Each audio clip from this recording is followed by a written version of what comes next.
there! My name is Brian Halushko.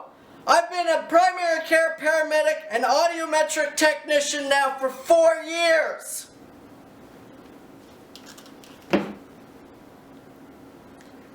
That's better.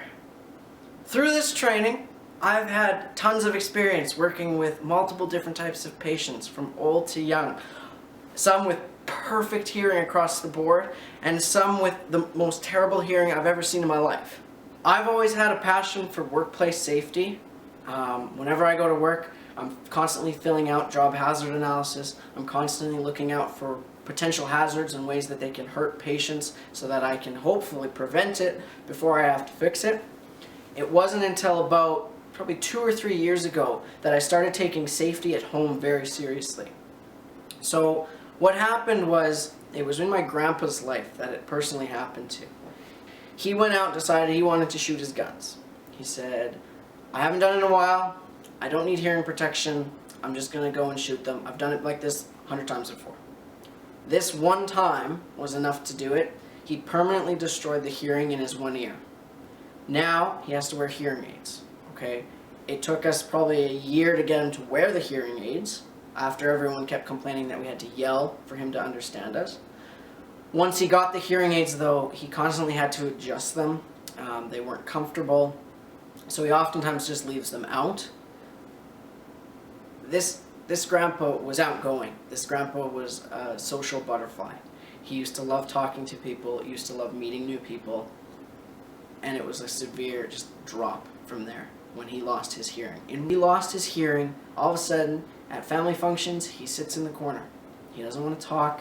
He doesn't like to participate. If we want to talk to him still, we have to yell. Oftentimes, he still misunderstands us. So it's affected his life pretty severely. That's why I've made this presentation. I want to show the importance of taking workplace safety home with you, specifically regarding hearing protection. So over the next few minutes, I'm going to be discussing things like describing the importance of hearing protection at your work and home, understanding how to use hearing protection and when it should be used, and then applying workplace OH&S practices to your home life. Okay? So, like I said, hearing loss severely affected my grandpa's life, and it can affect anyone's life. If you start to think, okay, you can't enjoy your favorite music anymore. You can't go to a movie and watch it without subtitles. And you can't walk through the park and just enjoy the sounds of nature because you've lost your hearing. Okay?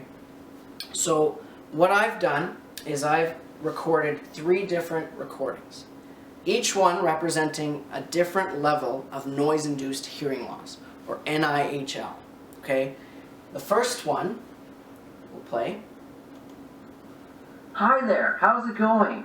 Just so you know, if you respond in the next 20 seconds, you'll be entered into a competition to win $1 million. So hurry now and respond. Fantastic! You heard the message, you understand what you need to do, and you have a chance to win $1 million. That is no hearing loss whatsoever. Next, moderate loss. Hi there, how's it going? Just so you know, if you respond in the next 20 seconds, you'll be entered into a competition to win $1 million. So hurry now and respond. You can still hear it. It's quiet. You may understand the message, but you may have to repeat that or pardon me. Okay? So that's moderate NIHL. Now, severe NIHL.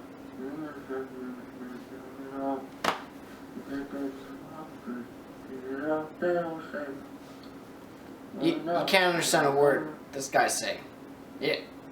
It's completely gone. That's what my grandpa's like. He can't hear it without his hearing aid in. With his hearing aid, he gets to a moderate level.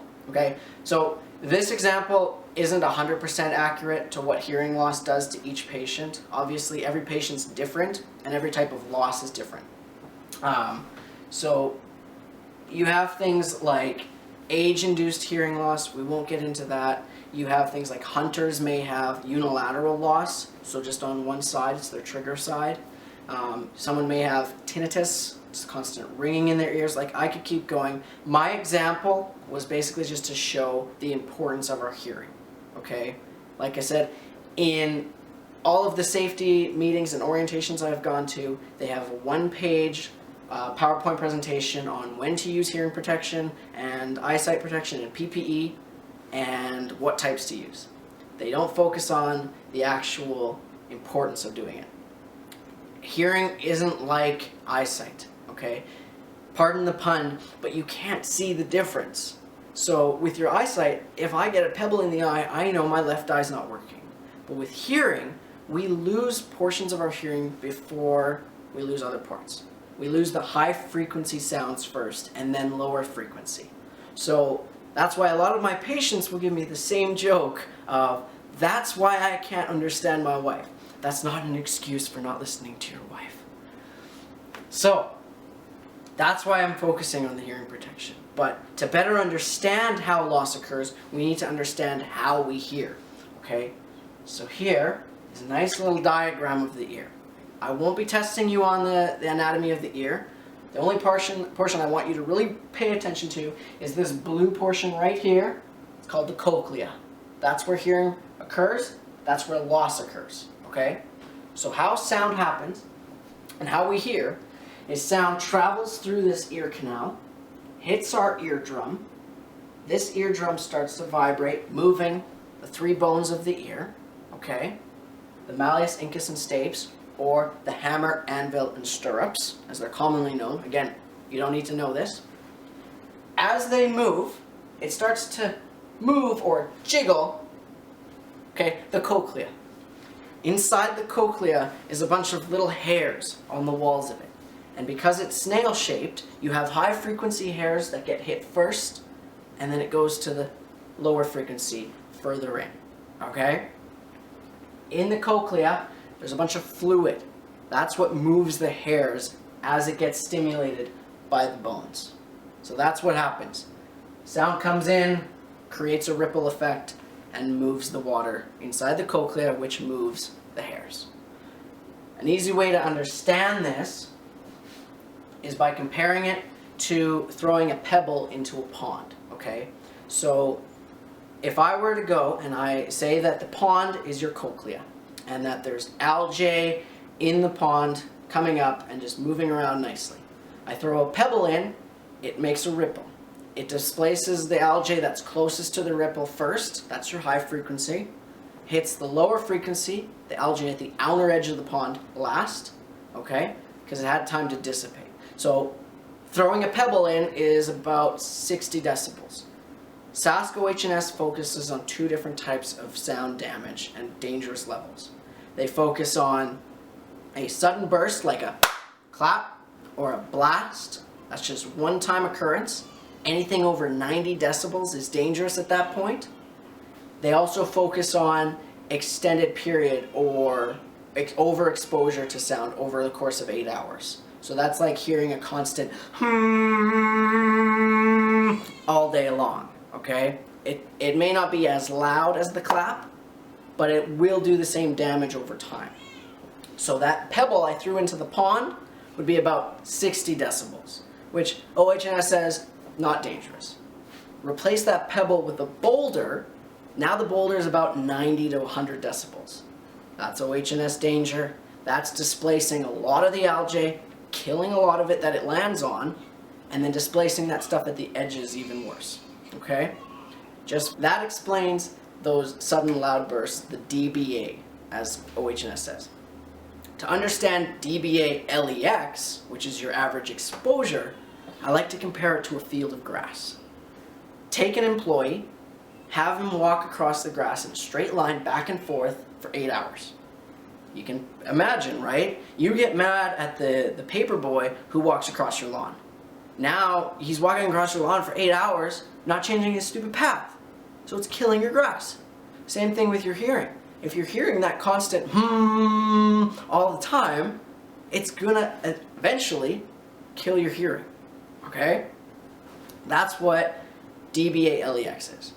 SASC OH&S says anything between 80 and 85 decibels LEX, dBA LEX, is dangerous. So they lay out specific guidelines for how your workplace needs to treat these situations. Unfortunately, when we go home, we don't have the technology that your workplace does. They have things, they have measurement tools that they use, like sound decibel meters. They have the OH&S committee, and they'll go in, they'll measure the sound, they'll say, okay, it's above these levels, our employees need to wear this kind of protection. We need to engineer a control for protecting against this, so putting up sound dampeners. They can keep going. At home, we don't have that. We don't have the technology to measure how loud our lawnmower is, or how loud our vacuum is, or how loud the concert is we're going to. So instead, the best advice I can give is, if you can't have a normal conversation with someone standing face to face, it's too loud and you need hearing protection. So that moves me into the types of hearing protection, like I said. At home, a pair of earmuffs are great. You just put them on the lawnmower. When you go to cut the lawn, it's a reminder, I need to use these. At concerts, like I said, earplugs are great. For hunters, there's selective earplugs. They're custom ones. They're a little bit more expensive, but they allow you to hear soft decibels, soft frequencies. And then when you go to shoot your gun, it's an automatic protection, and it automatically blocks out the sound of your gun. So it protects your hearing. So a lot of hunters refuse to wear things like these because you can't hear the brush move when you're trying to hunt. Well, now you can with those electric ones. Now, I hope you realize the severity of hearing loss. That's the main focus. But also take that time, like I said, to see what you can take home with you. Okay? I hope I got something across here for you guys. I will now be accepting questions, so please feel free. If my analogy of a pond was just right over your head or just didn't make sense, ask me. I have tons of other analogies that I can use to try and explain it to you. If you want to know more about anatomy, of course we can go over that. So yeah, please feel free, ask any questions. And thank you very much for listening. All right, bye.